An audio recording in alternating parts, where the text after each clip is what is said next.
What's going on, YouTube? Right now I'm in Santa Monica, off of Santa Monica Street. Actually, you know what? I'm not sure if this is still technically Beverly Hills or if this is like Century City. A lot of these skyscrapers to your left, well, there's a couple of them to your left that you don't see that are being built. I actually delivered there for many years. A bunch of rebar, and years ago I was delivering a bunch of industrial grade gases that are used to build those skyscrapers. They're just out of view on the left hand side off of Avenue of the Stars, which is the street in front of us. I would deliver all different types of gases, like liquid oxygen, argon, anything to do with welding and things like that. They use a lot of industrial gases to construct these skyscrapers.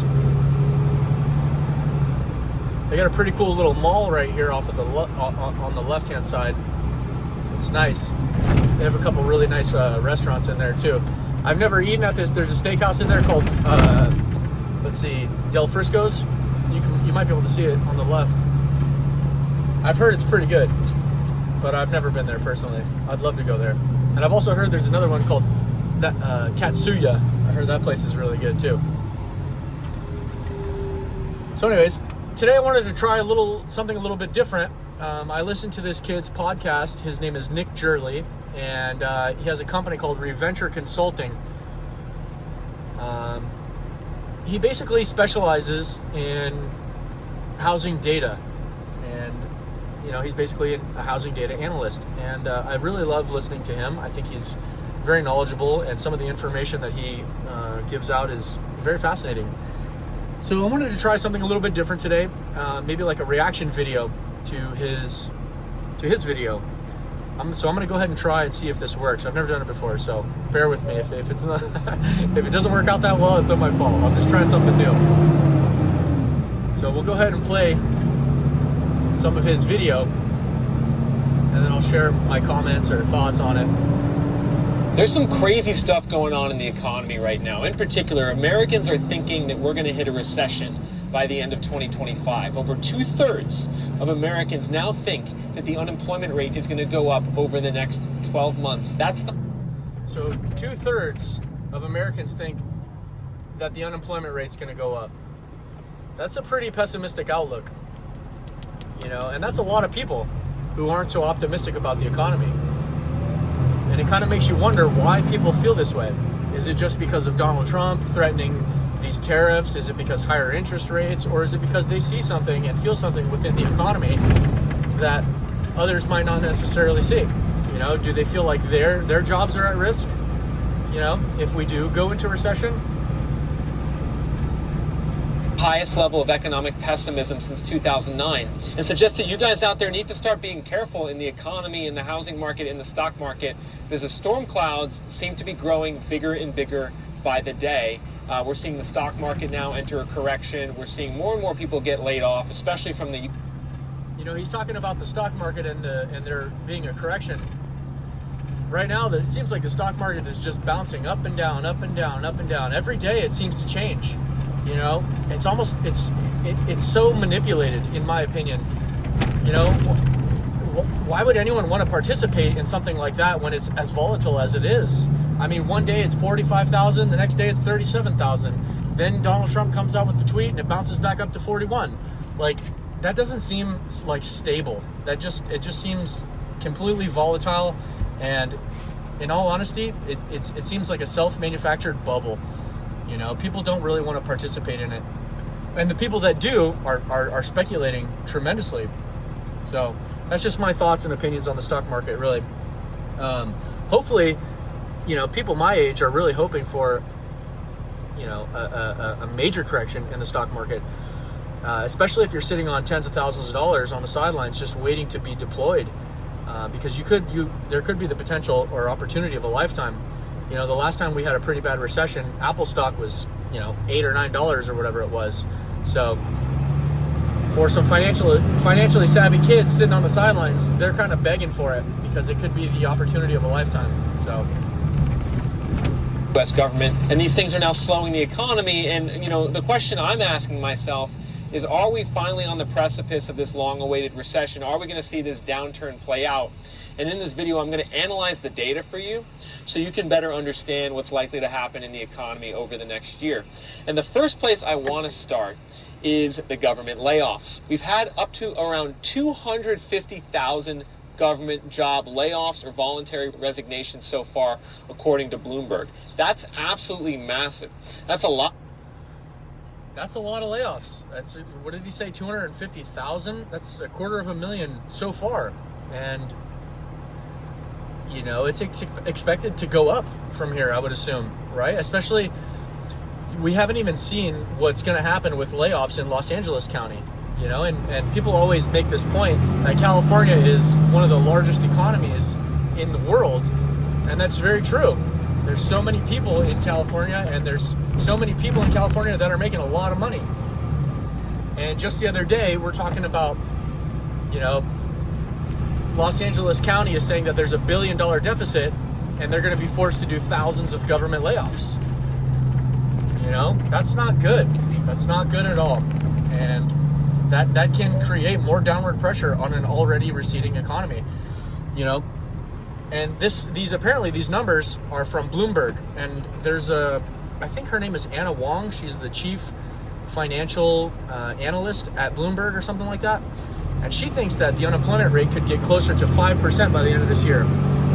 So it'd be fascinating to see what happens. A lot of people who were formerly earning a stable income with the U.S. federal government who are now no longer earning income. And those government job losses are starting to show up in earnings reports from big Wall Street companies. And this is what you got to pay attention to, everyone, to see the real impacts of Doge. United Airlines is saying that government travel is down 50%. They're lowering their forecast. Accenture, the big consulting firm, is saying that their government contracts are plummeting. And so we're actually seeing the Wall Street companies now confirm what we're seeing with the Doge layoffs, and the result is lower consumer spending. We have 2 months in a row to start the year, January. Lower consumer spending. I mean, that really is a reflection of the economy in itself, right? Like, why are people not spending? Why are consumers holding on to their capital and not spending? Is it because they just don't have it? Or is it because they're kind of living in fear and in limbo, wondering whether or not the economy is going to continue going up, inflation's going to go up, whether or not they're going to lose their jobs? There's so many questions. But when the consumer is not confident, that's really a portrayal of what's happening within the economy. They don't feel confident. They don't want to spend their money. Prices are too high, and this could end really badly, you know? So we'll see what happens. In February, where consumer spending came in below expectations, it seems like Americans are starting to tighten the belt. And that's an issue for the economy, right? It's 70%. And you know, when people stop spending money, you know, because consumer confidence is low, what does that mean? That means that people aren't spending money. That means that profits are low. You know, that means that companies aren't going to be making as much money because people won't be buying their products as much. And then that's going to lead to what? Layoffs. You know, companies are going to try to make up for their loss in revenue through cutting employees. And then it's just like this perpetual cycle. It just continuously gets worse and worse and worse. You know, when you don't spend money at Costco earnings go down. When Costco earnings go down, Costco starts laying off employees, you know, and then the unemployment rate goes up, and it's just this perpetual cycle. Percent of the U.S. economy is consumer spending. So if consumer spending were to slow or go negative, that would trigger a recession. And one particular city where I think we could see this recession hit is actually where I'm standing right now. I am standing in Alabama in a town called Huntsville. You can see the Huntsville Museum of Art right behind me. And what a lot of people don't know about Huntsville is it has one of the highest percentages of federal government jobs of any city or metro in America. Over 17,000 employees in Huntsville work for the federal government, and that's because the federal government has a big presence down here with NASA, the military, as well as the FBI. And so you could imagine what would happen to that local economy if because of Doge firing tens of thousands of workers, now we're talking about hundreds of thousands of workers. You can imagine the impact that that's going to have on that local economy when thousands of employees in Huntsville, Alabama start to lose their jobs, you know? And it's, from what I understand, Huntsville, Alabama, there's probably not a lot of jobs and money outside of government workers, you know, or government jobs. It's not like that economy's thriving. It's not, you know, it's not one of these boom towns, you know, and it's definitely not California. It's Alabama. So I'm not talking bad about Alabama. I'm sure it's a wonderful place, but Alabama doesn't have money like California has money, you know, even though the state of California is really going broke, but that's beyond the point. I interviewed the Huntsville mayor, and he's concerned about the layoffs that are happening right now with Doge. He thinks potentially there could be some issues in this city that could negatively impact the economy and housing market. But the reason I'm bringing up Huntsville is that there's a lot of cities around America that are exposed to the federal job layoffs that you wouldn't necessarily be aware of. And a crazy fact that I just learned was that less than 25% of all federal government workforce is in D.C. That's right, everyone. So less than 25% of the federal government jobs are in D.C., Maryland, and Virginia, meaning 75% of the government jobs are in the rest of the U.S. So in case you thought like your city was immune to Doge and its economic impacts, well, that's not necessarily the case. There's a lot of federal workers all spread across America, meaning that there could be big economic ramifications to these layoffs. And it seems like Americans are getting more... Personally, I think that Donald Trump and Doge, this is another way for them to kind of force the hand of the Federal Reserve. This is just my opinion. I don't really know this to be fact, but to me it makes a lot of sense. I think that Donald Trump is working with Elon Musk and Doge to fire tens of thousands of government employees, which will force the unemployment rate up. And that could potentially force Jerome Powell, the chairman at the Federal Reserve, to cut and lower interest rates, which Donald Trump has said that he wants, right? So he can't actually fire Jerome Powell, and he can't actually cut interest rates himself. But what he can do is he can increase the unemployment rate. Pessimistic by the day in terms of where this economy is heading in 2025. The University of Michigan does a consumer sentiment survey, and consumer sentiment is now at the lowest level that we've seen since the big bout of inflation in 2022. And it's actually at one of the lowest levels on record. Americans feel very gloomy about the economy, and over 2/3 of Americans think that unemployment is going to increase in the next year. And why this is relevant for you guys. And that's what Anna Wong from Bloomberg says as well. She says that the unemployment rate could go to anywhere between 4.5 to potentially even 5%. So, and in a city like Los Angeles, it's expected that the unemployment rate's going to could go a lot higher. You know, when you factor in the $1 billion deficit, the amount of jobs that were lost in the city due to these fires, it's almost like, not to mention the fact that there were a lot of businesses leaving California and Los Angeles as before these fires. People were getting kind of fed up with this whole lockdown, COVID, and everything that took place, the riots during, you know, the George Floyd thing. Like, there was a lot of stuff going on that wasn't good, and people were really getting sick and tired of it, you know? So we could see the unemployment rate in Los Angeles County go up by a lot more than what you might think, especially in a city like Los Angeles. Out there is that if you're trying to track where the economy is heading and you care about home prices and stock prices and your odds of maybe finding a job or getting a promotion, you need to understand these statistics. Because the last time we saw 2/3 of Americans thinking that unemployment rate is going to go up, we were in 2008, 2009. And actually every time that this many Americans have thought that the unemployment rate is going to go up, we've had a recession in the last 50 years. And personally, I think that we're due for a recession. You know, this never-ending inflation of all of the everything bubble, it's just, at some point in time, things got to go down. You know, they just can't keep going up and up and up and up and up, you know, and this is what we see. in every recession, you know, there's a famous quote, well, what I'd like to consider to be a famous quote by this gentleman named Dr. Lacey Hunt, and it makes perfect sense to me. He says, inflation precedes recession. Serious inflationary times precede serious recessions. And what did we see from 2019 up until today? Everything went up. Everything inflated. This is literally the everything bubble, whether it's the stock market, the housing market, the automotive market, the jobs market, everything went up. Bitcoin, gold, everything. The question is, does his quote stand true? Does inflation always precede recession? I guess we'll find out.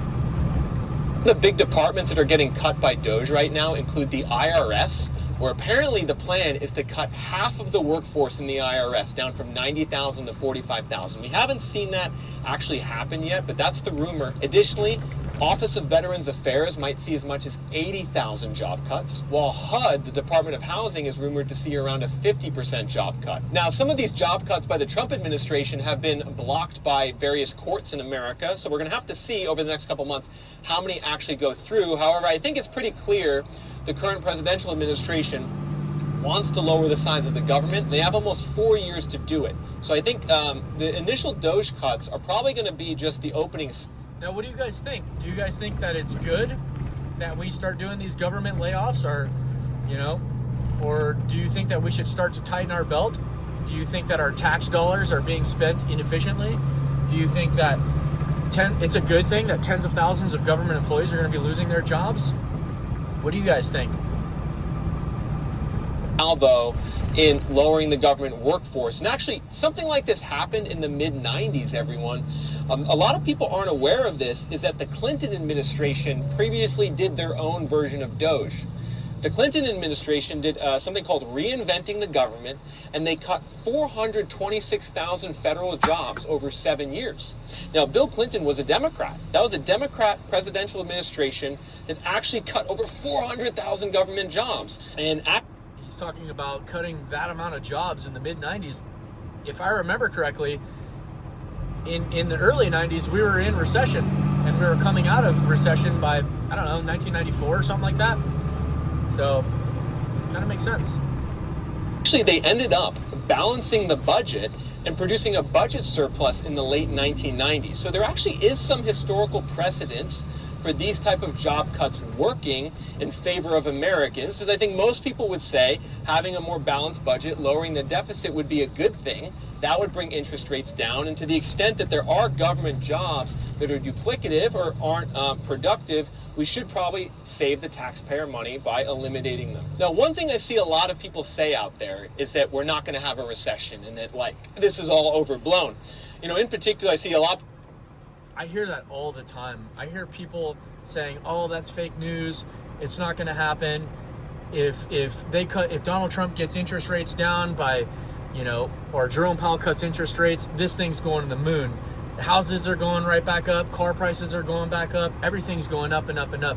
Historically speaking, I don't think that's true. I mean, you know, it seems like whenever the federal government responds to these catastrophes, they lower interest rates. Like if they lower interest rates by a couple of basis points here and there, that's not going to have a huge impact on the economy.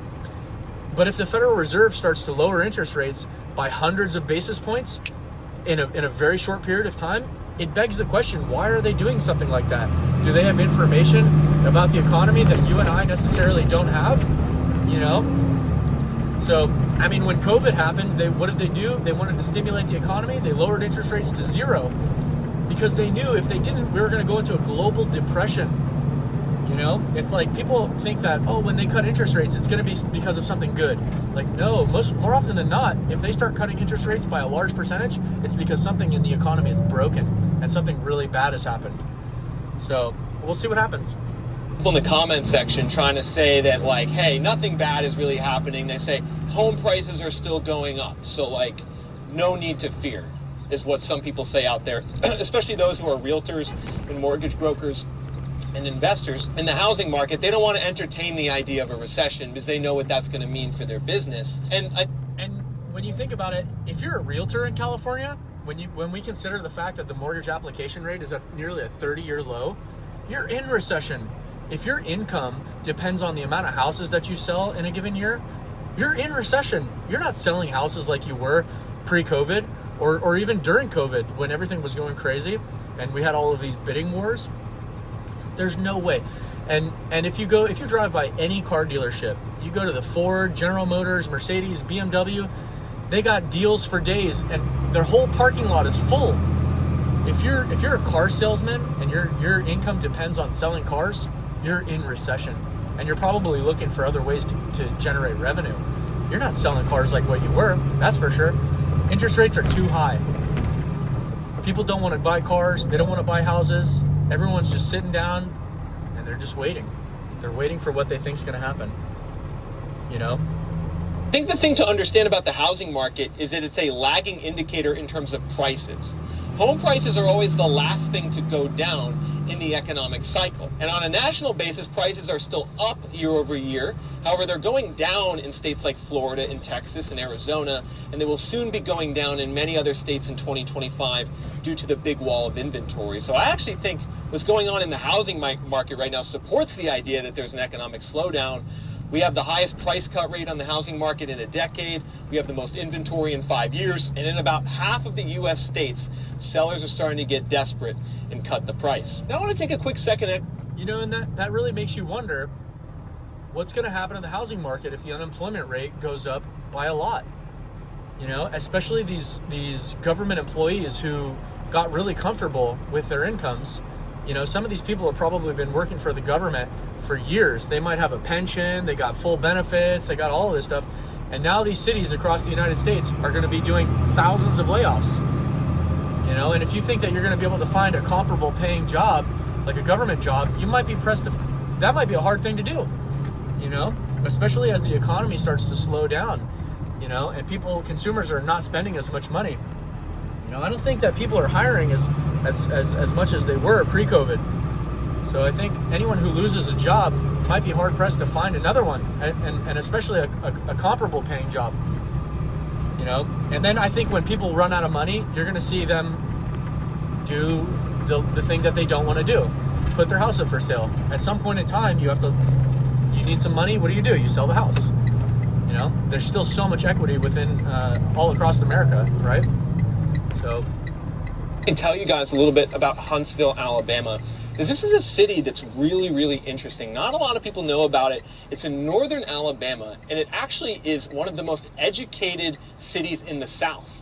It has a fairly high college degree rate, has a really high median income. In fact, in Huntsville, the median household income is higher than Nashville and Atlanta. The college degree rate is higher than Nashville and Atlanta. Wow, that's very interesting. I would have never expected that. Most of the time when I think of Alabama, I think of a tiny little poor community with little houses and uneducated rednecks. That's terrible. Well, that's what I think of. I would have never expected that. And the reason that's the case is because actually there's a lot of government jobs here. The FBI has their de facto second headquarters in Huntsville. You have a lot of military presence at Redstone Arsenal. There's also a big presence with NASA, as well as various military contractors like Lockheed Martin. We also have Amazon Blue Origin, which is Amazon's space exploration program, is here in Huntsville. And I'm in the center of downtown Huntsville right now. And this is an area where we are starting to see the economic slowdown show up in the housing market. So home prices in Huntsville are now going down. They're fairly affordable. The typical value is barely over $300,000, but the prices are starting to drop, and there's been a big surge. So if the prices in Huntsville, Alabama are starting to drop, and I'm assuming that he's going to say that one of the reasons why is because there's a big surge in inventory. What's going to happen to the housing market in Huntsville, Alabama if the government does thousands of layoffs there? And all of these people are going to be hard pressed to find comparable paying jobs. At some point in time, they're going to be forced to put their house up for sale because there's really no other alternative. If you can't make your mortgage payment, you got to sell the house. inventory and supply on the market. Now, when you look at the listings here in Huntsville, it's crazy how relatively affordable it's going to seem to you guys. You could buy a new build house in certain parts of Huntsville for around $270,000. In some neighborhoods, you can get houses for around $170,000, $180,000. Lots of affordability here, even though that the prices went up during the pandemic. The rents here are also really cheap. You could rent a brand new townhome, brand new house, 3-bed, 2.5 bath for around $1,800 a month in some of the suburbs. And that seems like kind of a lot, to be honest with you, to be out in a small little town out in the middle of Alabama. $1,800 a month, that doesn't seem like a very good deal. West of Huntsville, there's actually some really nice suburbs in Madison to the west of here where the median income is over $100,000. The schools are a 10 out of 10, and you could buy a house. That's actually mind-blowing, really. The median income is just over $100,000. That's a pretty good income for living in the middle of nowhere, Alabama. For $250,000. So there's still some relative affordability here in Huntsville, Alabama. And I actually like this market in the long term. Like if you're talking 10 years, if you have a 10-year time horizon as an investor or a home buyer, and that's, where you're looking for your appreciation over the long run, I think Huntsville could be a good place to buy. However, in the short term, it's definitely going to have some issues in terms of its housing market. There's going to be a correction. The prices are already dropping. The inventory is way up, and the Doge cuts are coming for Huntsville. They're going to try to make up for it. All right, guys, so I'm coming up here on a job site. I wanted to try something different today. Hopefully you guys liked it, and hopefully I am able to post this video in the future. But I got a job site coming up here. So today was a little bit something different, and just a reaction video to Nick Jurley from Reventure Consulting. He also has an app called Reventure app, and he specializes in housing data analytics. He's really good. I love listening to him, and hopefully we can continue to post reaction videos like this in the future. So anyways, thank you again to all of the people who have been checking out the channel. I really appreciate it. And until next time, I'll talk to you guys later.